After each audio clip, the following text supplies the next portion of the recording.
ప్రభాస్ గారు ఈ సినిమా చేస్తున్నప్పుడు కాజల్ గారు, ప్రభాస్ గారు ఇంకా లవ్‌లో ఉండిపోయారు. హ్మ్. అది ఇదని చాలా రూమర్స్ వచ్చాయి. ఆ! ఆ రోజుల్లో రూమర్స్ ఇప్పట్లాగా చాలా ఫాస్ట్‌గా అంటుకునేవి కాదు. అవును. చాలా స్లోగా అక్కడొకటి పడేవి. అవును. మీరందరూ ఏమనుకున్నారు సార్ ఆ టైంలో? సో, అప్పుడసలు నేను చూసాను గానీ, నేనెళ్ళిన ప్రతిసారి కూడా వాళ్ళిద్దరూ పెద్ద మాట్లాడడం కూడా అసలు నేను చూడలేదు. అహా!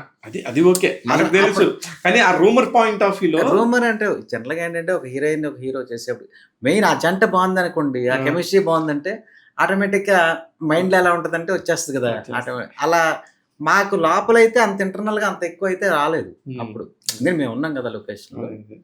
కానీ ప్రభాస్ గారి కెరియర్‌లో అనుష్క గారు భలే హ్మ్. చెప్పారు. అవును. మేడం ఇలా వస్తుంది, ఇలా అంటున్నారు అంటే, అవును. హ్మ్. మేము దాదాపు 4 సినిమాలు 10 ఏళ్ల పాటు కలిసి ట్రావెల్ చేశాము. హ్మ్. హ్మ్. మామూలుగానే రోడ్డు మీద ఆళ్ళు ఈళ్ళు పోతుంటే అనుకునే రోజులు. హ్మ్. అలాంటిప్పుడు 10 ఏళ్ళు ఒక దగ్గర చేశామంటే, ఆయనకి నాకు ఎంత బాండింగ్ ఉంటది, ఎంత కెమిస్ట్రీ ఉంటది. అనుకోవటంలో తప్పేం లేదు అనుకోనియండి అని. అనుకుంటారు బయట. సార్ ఇంకోటి ఇప్పుడు బయట ఇప్పుడు పూర్వం ఇంతకుముందు ఎలా ఉండేదంటే సినిమా ఫీల్డ్‌కెళ్తే హ్మ్. అమ్మో! మందు, హ్మ్. బ్యాడ్ హ్యాబిట్స్ హ్మ్. హ్మ్. ఇవన్నీ అనేవాళ్ళు. అసలు రియల్‌గా మాట్లాడితే మనం ఇంకా సినిమా వాళ్ళు కాస్ట్‌లీ మందు తాగుతారు. ఆహా! బయట అవును. అవును. బయటోడు రోడ్డు మీద తాగి పడిపోతాడు.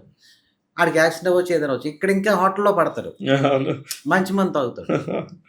ఈ ప్రాబ్లమ్ ఎక్కడైనా ఉంటది. ఇప్పుడు అలా ఎఫ్ఐఆర్స్ సొసైటీలో ఉండవా? అవును. సొసైటీలో ఇంకెక్కువుంటాయి. అవును. ఇక్కడ ఇంకా కొంచెం నేనంటుంది అది ఫైర్ గూడా గాదు.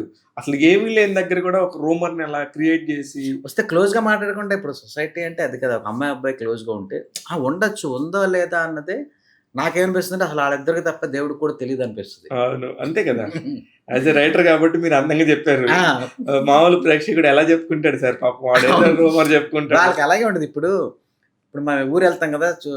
అక్కడ హ్మ్. ఫ్రెండ్స్ వీళ్ళు అడుగుతారు. ఇలా 'ప్రభాస్‌కి, అనుష్కకి ఇది ఉందంట కదా!' అంటే ఆళ్ళు అడగడమే ఇంట్రెస్ట్ ఏంటంటే అవే ఇంట్రెస్ట్ వాళ్ళకి. వాళ్ళకి నిజంగా మీరు హ్మ్. 100 మంచి విషయాలు జెప్పండి. ఆ! ఆడు మాట్లాడడు. మాట్లాడరు. ఎందుకు సార్ హ్మ్. సమంత, నాగ చైతన్య గారు పెళ్లి జేసుకున్న టాపిక్‌ని హ్మ్. అసలొక నెల రోజుల పాటు హ్మ్.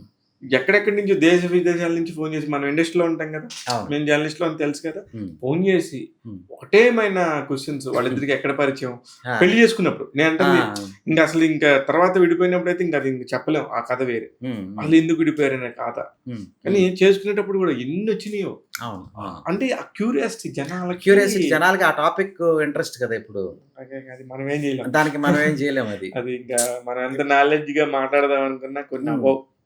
పైగా అదేమవుద్దంటే అది పర్సనల్ కదా! ఇప్పుడు ఒక అమ్మాయి, అబ్బాయి ఇష్టపడ్డారు వాళ్ళు. హ్మ్. ఇది ఏంటి ఎవరికి ప్రాబ్లమ్ అసల? అవును. ఉంటే ప్రాబ్లమ్ వాళ్ళిద్దరికి ఉండాలి. ఉండాలి. ఆళ్ళిద్దరికి లేదు. నిజంగా. ఆళ్ళు నిజంగా. హ్యాపీగా ఉన్నారు. మనకిచ్చిన ఇబ్బందేముంది? అంత క్యూరియాసిటీ తప్ప. ఆ!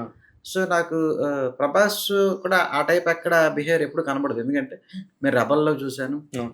నెక్స్ట్ ఇక్కడ 'రాజాసాబ్‌లో' చూసాం. అలా హీరోయిన్స్ వాళ్ళతో రాంగ్‌గా బిహేవ్ చేయడం ఆ! ఛీ! ఛీ! అవన్నీ ఎప్పుడు మేము చూడలేదు మా అయన్ని లైఫ్‌లో. అతనికి అతని ఫ్రెండ్స్, అతని ప్రపంచం అతను సరదాగా సరదా బ్యాచ్. ఆ! ఈరోజు హ్యాపీగా ఫ్రెండ్స్‌తో గడిచిపోవాలి అన్న బ్యాచ్ తప్ప ఆ రోజు ఎంత ఫ్రెండ్లీగా ఉంటాడో ఫ్రెండ్లీగా సెట్‌లో గాని, చాలా రెస్పెక్ట్‌గా మాట్లాడతారు. ఈ కనిపించినా లేడీస్ కూడా వాళ్ళతో కూడా. డార్లింగ్ అనే మాట్లాడతాడు తప్ప హ్మ్. హ్మ్. ఇంకేం మాట్లాడడు.